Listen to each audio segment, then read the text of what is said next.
नमस्कार दोस्तों, आज की कहानी है बहू सोनल। दिल्ली के पुराने मोहल्ले में रहती थी शारदा देवी, शांत और समझदार मगर थोड़ी सख्त दिखने वाली महिला। उनके बेटे की शादी के बाद बहू सोनल घर आई, शालीन, समझदार, लेकिन अपने नए घर में हर चीज को लेकर थोड़ा डरती हुई। कुछ दिन सब ठीक चला, लेकिन फिर एक दिन ऐसा हुआ जिसने पूरे घर का माहौल बदल दिया। एक सुबह शारदा देवी का एक बहुत कीमती नवरत्न हार गायब हो गया। वह पीढ़ियों से घर में सुरक्षित रखा जाता था। सारा घर उलट पुलट कर देखा गया, पर हार कहीं नहीं मिला। शारदा देवी ने कुछ नहीं कहा, पर उनका चेहरा देखकर सोनल घबरा गई। उसने महसूस किया जैसे सबकी निगाहें उसी पर टिकी गई हों। उसे लगा, कहीं सासू माँ को मेरे ऊपर शक तो नहीं। उस रात सोनल रोते रोते सोई। उसे लगने लगा कि शायद ससुराल वाले मन ही मन उसे गलत समझ रहे हैं। अगली सुबह शारदा देवी अपने कमरे से चुपचाप निकली और बोली, सोनल, जरा मेरे कमरे में चलो। सोनल का दिल तेज तेज धड़कने लगा। वह डरते डरते उनके कमरे में गई।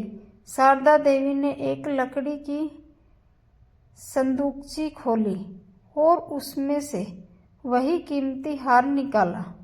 सोनल आश्चर्य से चौंक गई। शारदा देवी ने बोला, ये हार मुझे कल रात ही यहाँ मिला था, लेकिन बेटा और बहू मेरे बारे में क्या सोचते हैं, यह देखने के लिए मैंने किसी को बताया नहीं। सोनल की आंखें भर आई। शारदा देवी आगे बोली, मेरा असली मकसद हार खोजना नहीं था, बल्कि यह समझना था कि नई बहू पर किसी ने उंगली उठाई या नहीं। इस घर में किसी बहू को बिना वजह शक की नजर से देखा जाए, मुझे यह मंजूर नहीं। सोनल अवाक रह गई। उसे उम्मीद नहीं थी कि उसकी सास उसके लिए इतना सोचेगी। शारदा देवी ने सोनल का हाथ पकड़कर कहा, सोनल, रिश्ते शक से नहीं, समझ से बनते हैं। मैंने देखना चाहा कि तुम कैसी हो, और तुमने डरकर भी कोई सफाई नहीं दी। यही चरित्र की सच्चाई है। अब तुम सिर्फ बहू नहीं, मेरी बेटी हो। सोनल फूट फूट कर रो पड़ी। उस दिन के बाद सोनल और शारदा देवी के बीच भरोसे और प्यार का ऐसा रिश्ता बना जो जीवन भर टिका रहा।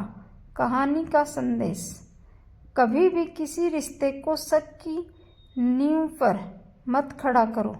समझ, संवाद और भरोसा किसी भी घर की सबसे बड़ी ताकत है। सास बहू का रिश्ता लड़ाई से नहीं, प्यार और विश्वास से चमकता है। धन्यवाद।